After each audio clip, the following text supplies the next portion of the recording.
our vision for Cabot has always been to see lost people come to know Christ, and from the moment that we started Cross Point Church up until today, where now we're becoming part of that church, that's always been our dream, is for people to come to Christ, and that's the bottom line. And we're just super pumped about seeing God opening doors so that we can accomplish that. Well, I see that there's a large gap, the generation gap of young kids that are coming around the neighborhoods that they really do not have a place where they're accepted as far as a church. And what we're trying to do is set up a place where, you know, everybody of every walk of life could be a part in and can be invested in and be loved when they walked in the door without the worry and fear of being rejected. You know, a place for people to belong, a place where lives are being changed, that's a dream that I think God puts on the heart of all of us, because that's His dream. That's right. For us to be a successful church, we have to make a big priority to the next generation. Yes. And that starts with our kids. That's right. The kids in the city of Cabot. We've got a children's ministry plan that is going to be nothing short of phenomenal. That's where we have all the stations and everything. You'll check in right here. You're going to come down through here. These are both classrooms, right? Correct. These are both classrooms. Okay. This is a restroom. This is gone. And right here is a rock climbing wall.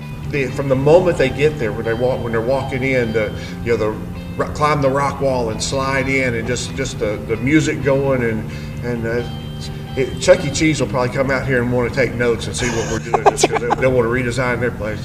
I'm thinking I may be called into children's ministry just so I'll get to hang out. You know, we want our students to have the opportunity to really live out God's calling for their life. So a student is not incidental. A student is actually, in a lot of ways, the missionary component to our church, because they're going to places we can't go. Students go to school. We're no longer allowed to go on the school campus. If you're a pastor, you can't go. I mean, you can't go there. You can't share the gospel. But what we can do is we can equip students with the truth, and we can equip students with a life that says God is real and that God loves the world that we live in, loves these people. We see plenty of church splits. We've seen that.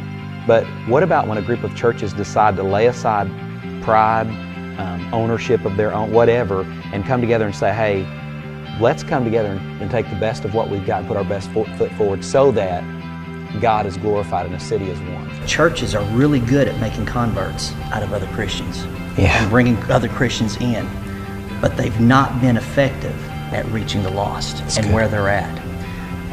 Thatchurch.com is truly reaching people where they are, in the trenches. I love the analogy of you're getting dirty in the ministry so that you can clean somebody's sin. And we don't have that ability. That only comes through Jesus Christ.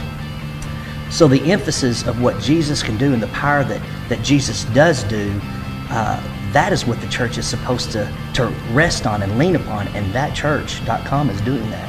From this spot right here where we're sitting right now, if you draw a circle 5 miles around, there's between 45 and 50,000 people right here.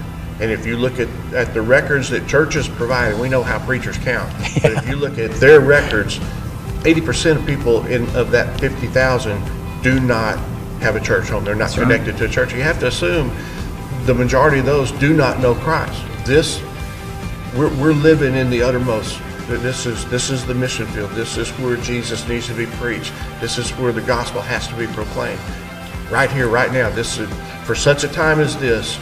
We're in this place to win the lost to Christ. That's right. And everywhere you look, it's your school teachers, the kids that your kids are playing with, the doctor that you go to, the guys that's doing your taxes, the checker at Walmart that's checking out your groceries. Those people need to know Christ. And it's for right now, right here, today. That's why we're here.